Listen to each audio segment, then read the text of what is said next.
welcome to Boiled Down. I'm your host, Greg Astley, ORLA Director of Government Affairs. Today, we are talking about natural gas and hospitality businesses, and I'm going to be joined by Dan Kirschner at the Northwest Gas Association. But first, we want to make sure you're getting the most out of your membership, and to help you do that, we like to highlight a benefit that you may or may not be aware of.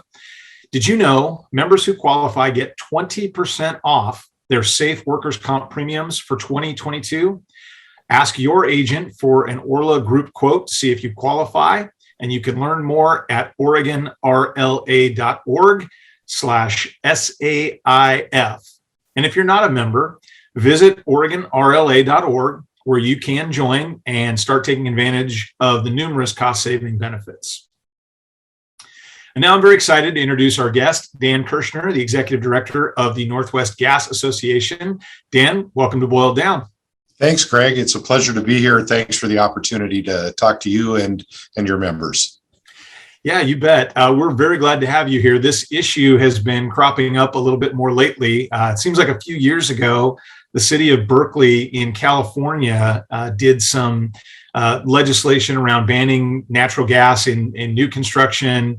And now it seems to be a theme that's picked up. I know the governor of the state of New York, the new governor, has decided to fast forward the timeline for banning new construction natural gas. And we have a couple of cities here in Oregon, in Salem and Eugene, that are looking at climate action change plans that include banning natural gas. So can you tell us a little bit about what's going on there and why there seems to be this movement to do it? Sure. I would to hopefully not minimize what we're experiencing today. Sometimes bad things are contagious, right? And I would say that the notion of gas bans it is one of those ideas that has really promulgated across a variety of more progressive, more urban cities. You mentioned Berkeley. Seattle has a ban on new gas connections for commercial buildings. New York City just put a ban in for new commercial buildings, and I know the state of New York is looking at that. So it's certainly out there. Eugene is talking about it. There's not a proposal on the table yet, but certainly the mayor and the city council are seriously giving serious consideration to how they do something similar to that. Salem as well. So these are real, and there are things that are happening today in Oregon, in your communities, the communities that your members serve. So we've heard some of the arguments for banning natural gas is that, the fossil fuels argument, some of those kinds of things. But I know we're also seeing a record cold snap in the Northeast right now. We have seen some of the issues with electricity, starting wildfires here in Oregon. And I don't want to throw another utility under the bus, obviously, but talk to me a little bit about the diversification of energy sources and why that's so important, no matter what the season is. Well, I think that's it. We don't have to throw any utilities under the bus. So we can, or any energy source under the bus. Really, the value of our energy system here in Oregon, Washington, really across North America, is it's really integrated. We use different fuels for different purposes. And our objective in the natural gas industry, one of the things that we've said for decades, is that the right fuel for the right use.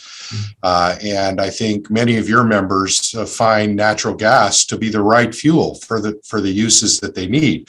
But when we start moving down a policy pathway for whatever well-intentioned reason that begins to limit choice, or more importantly, limit the diversity of our energy system. In other words, as long as we're moving down the pathway of putting all our eggs in one basket, we have to begin asking the question, what's at risk here?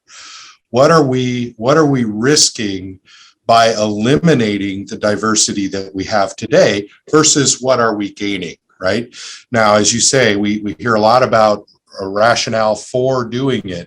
But in the grand scheme of things, I'm a big believer. So I was a Boy Scout, Greg. I was an Eagle Scout, and I grew up being taught to leave my campsite better than I found it. So I am a firm believer that we need to do better and continuously do better, get cleaner, do better with the fuel sources that we are using. But at the same time, we have to measure that against what's the cost, what's the disruption. I'm not talking just economic cost. Sure. I'm talking about physical disruption and the like. So let's talk about energy diversity. Gas Association members, so my members are the 6 natural gas utilities and the 3 large transportation pipelines that ship gas from production areas in the U.S. Rocky Mountain West, Alberta, and British Columbia to our region and through our region to other market areas. We don't produce any gas for any intent and purposes in Oregon, Washington, or Idaho. There's most of the gas we get here comes from British Columbia. But in Oregon, those members own and operate 30,000 miles of energy delivery infrastructure that is safely operated. Every day, it delivers energy to the people who need it when they need it, whether that's a home that just needs hot water in May or June, or maybe needs heat for its space in some of the days we've experienced already this year. On the coldest winter day in Oregon, I've seen estimates that said natural gas is providing 90% of the energy being delivered into the state. Wow. What happens when you take that source out, or when you begin to eliminate that source and you start putting all your eggs in the basket of the grid? What are the impacts on that grid? How reliable is it? I was at a cabin up in Washington State near White Pass the day after White Pass reopened for one day and then went back down. We lost power. It has an electric heat pump. It had electric hot water, and it had Wi-Fi, no cell service out there. When power went out, now they don't have access to gas service up there, but I'm just making a point that was poignant to me. When the power went out Wednesday night, because it was raining buckets on top of the snow, I got really uncomfortable. I said, well, I should probably call the cabin owners and let them know the power out. I can't call them. I have no cell service and the Wi-Fi's out. Mm-hmm. What about my grandbabies, the twins that are in the room downstairs? There's no heat. How are we going to do that? Thankfully, the utility provider was able to restore the power very quickly, so it was not a problem. But that made a real point to me. You know, natural gas, when it's available, is available all the time. So it's very rare that it is disrupted. That is one of the values of it. There's a resilience factor, a reliability factor to the natural gas system. So my gas furnace here in town, if the power goes out, the fan doesn't blow. So I might not be able to rely on my gas furnace for heat, but I got a gas fireplace. I will still have hot water, right? Regardless, because that's a gas fireplace. So there's this reliability factor that isn't subject to the same pressures and risks that my electricity is, and value of this 30,000 miles of energy infrastructure that I mentioned, and something that we need to take into account. I would say the other aspect of that is, if we're going to load up, if we're going to shift this load that's currently being served by natural gas to electricity, can the electricity grid handle it? What will it take to build? So we're talking about shifting load, and for the most part throughout the year, their energy demand shifts and varies, but we know it's colder in the winter, and we know there's 1 hour in a winter period, 1 day and 1 hour that's colder than any other hour or day of the year. And that's the hour that the electric system has to be able to serve if the gas system goes away. And so what's the cost of that? How do we accommodate that? And what's the risk if that cold day, that cold hour from 7 to 8 a.m. on January 13th, whatever the day is, 12th, I guess today, right? if it's really cold, and by the way, we've got ice coming and now power lines are dropping, we've got a problem there.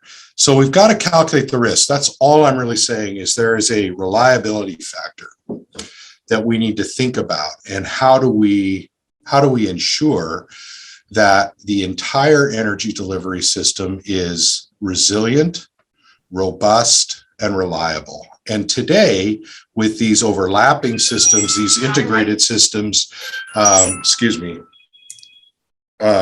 sorry about that. Right. It's not a phone, it's a dog or a baby, right? Right. With these overlapping and integrated systems, they reinforce and help each other out. Eliminate a piece, it's like a Jenga tower, right? Take out the wrong block and the whole thing collapses. Yeah. Well, that's a lot of information, Dan. We're going to take a short break, but when we come back, I want to talk a little bit more about the impact on the hospitality industry. And then I know you have some facts and figures you'd like to share with the folks that are out there listening. So we'll be back after this short break. Great. At Acuity Insurance, we believe that when you let your heart take the lead, amazing things happen. Possibilities become plans. Startups get started. Ideas on napkins turn into brick and mortar. When you lead with your heart, you build a business you're proud of and a life you love. So lead with your heart. We'll protect it with ours. Discover business, home, and auto insurance at acuity.com. Acuity, a mutual insurance company, and other companies. Not all products available in all states. All right. Welcome back to Boiled Down. Again, I'm Greg Astley, your host, the Director of Government Affairs with the Oregon Restaurant and Lodging Association. And Dan Kirschner with the Northwest Gas Association is joining me. So Dan, we were talking earlier about the diversification and the importance of the reliability of natural gas, for example, for our members, restaurants who cook with natural gas, obviously breweries who boil their water, the hotels that use them in their dryers. What's the impact if something like this were to pass in, say, a city like Salem or a city like Eugene? How is it going to affect the hospitality industry moving forward if this happens? Well, let me start with, if I might, just a couple of facts and figures. So there's a target on natural gas use in Oregon as a fossil fuel that's contributing to climate change. And I just want to put that in context. So the combustion of natural gas in buildings, and this is homes and businesses, so think all residential and commercial buildings. The combustion of natural gas in buildings in Oregon accounts for 6% of the state's entire greenhouse gas emissions budget. So it's about, the total budget's about, 65 or 66 million metric tons. And natural gas combustion in homes and businesses is, maybe it's 7% today, but it's around that number, right? 6 or 7%. So what we're talking about is squeezing very little juice out of a system. I'm not saying we shouldn't be looking at ways to decarbonize, but at the same time, back to the commentary about risk, what are we risking for what benefit, right? Yeah. And so I think that's an important thing for people to understand, is just what is the contribution of natural gas combustion in homes and businesses across Oregon. And it's small, it's there, it's small. We need to do better. We will do better.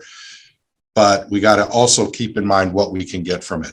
Now, the other thing I'd say in a related vein is the cost of energy. So in Oregon, the average cost of electricity delivered to a business in Oregon is 3 times the average cost of natural gas delivered for the same unit of energy.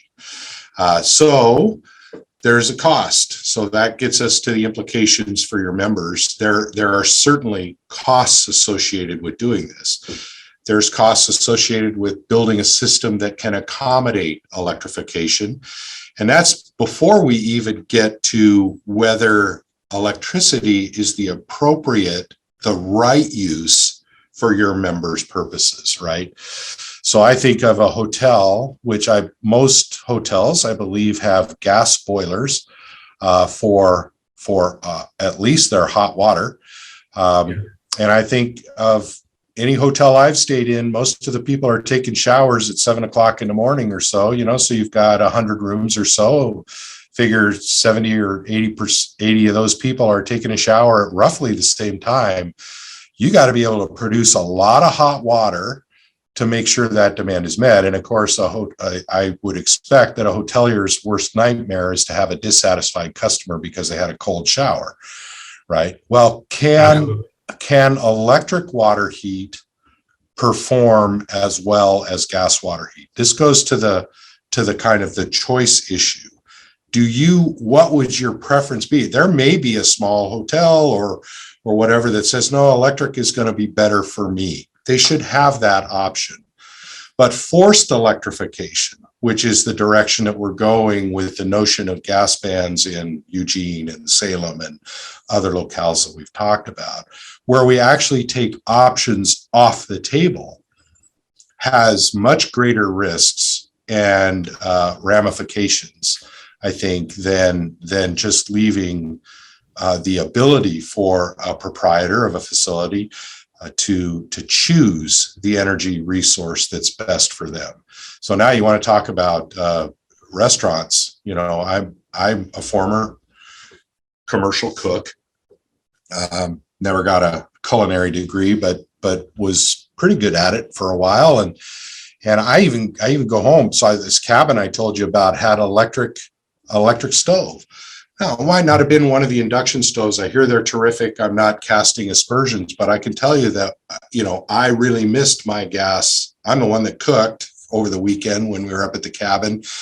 And it was really hard for me to cook with that flat top electric stove. Yeah. And so cooks, like people who cook for a living, like it for a lot of different reasons. But there's some restaurants, I think of the Chinese restaurants and those wok burners. Yeah. Have you ever seen? I know you have. I was shocked the first time I saw them. It's like a jet flame coming up, right? Mm-hmm. That's natural gas. I don't think you can generate the same kind of heat with the same intensity and controllability with electricity. Well, that's where some of the policymakers that we're engaging with want us to go for, again, good intentions. But at what cost? And that's what I'm concerned about. Sure.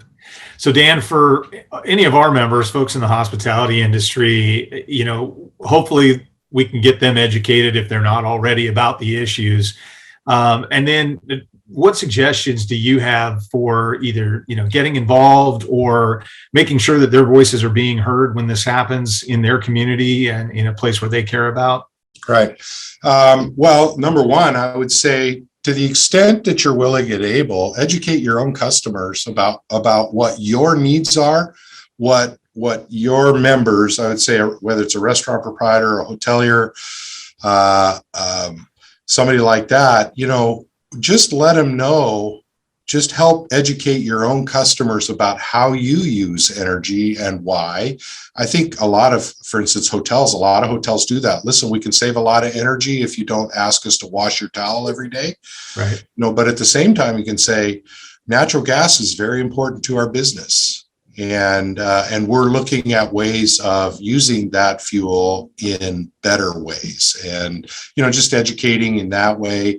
I think the other thing is, I would say, especially for proprietors of businesses, to the extent that you're comfortable doing it, contact your own legislator, have a conversation with them, with him or her. And it doesn't have to be a part of a grassroots campaign where you click on this to talk to your legislator.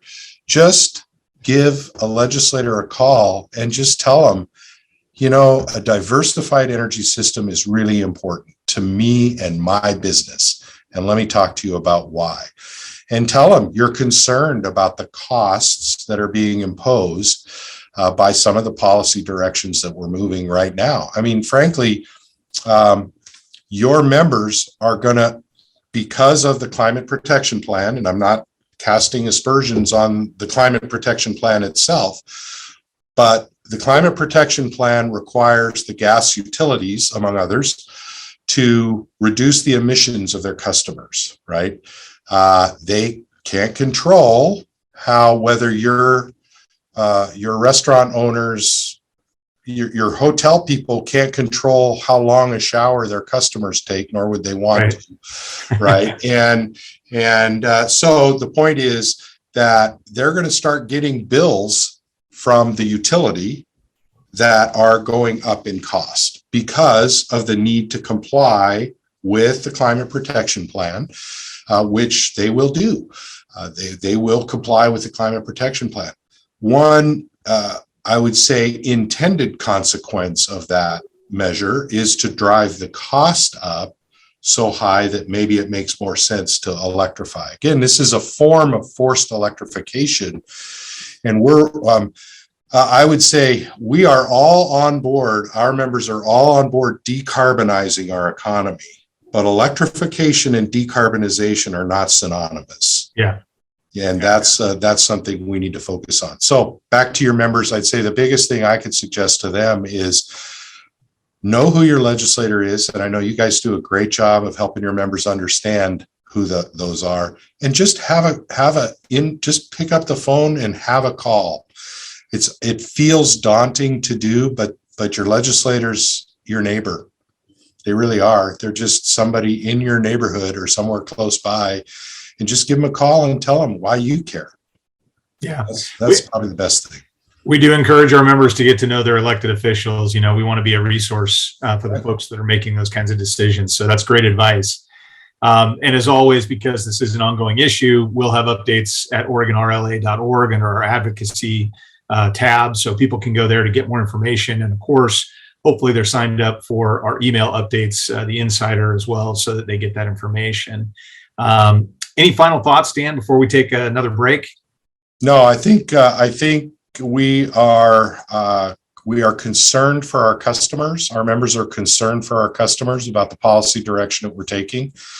We're fighting on your behalf as best we can, some of these things to ensure that our state and communities in our state continue to have the opportunity to rely on a diversified, robust, and reliable energy system, and affordable too. Terrific. Okay. All right, we're going to take another short break, and we will be back with Advocacy Watch. At Acuity Insurance, we believe that when you let your heart take the lead, amazing things happen. Possibilities become plans. Startups get started. Ideas on napkins turn into brick and mortar. When you lead with your heart, you build a business you're proud of and a life you love. So lead with your heart. We'll protect it with ours. Discover business, home, and auto insurance at Acuity.com. Acuity, a mutual insurance company and other companies. Not all products available in all states. All right, welcome back. It's time for Advocacy Watch. This is where we boil down some of the local, state, and national government affairs issues that you should be aware of. And we're just going to touch briefly on a couple of things coming up. Number one, in Oregon, we have our short legislative session coming up at the end of January and through February. It's a 35-day session. We know there's going to be some legislation discussed, and for more details on what we believe will be out there, you can go to OregonRLA.org under the Advocacy tab. During that legislative session on Tuesday, February 22nd of 2022, so 2/22/2022, we are going to have our Taste Oregon legislative reception at the Salem Convention Center. And that's an opportunity for you, our members, to come down to meet with legislators and their staff, talk about the issues that are important to you, get to know them, develop those relationships, and really have a conversation. So we hope you can join us. More information is available again on the website at OregonRLA.org.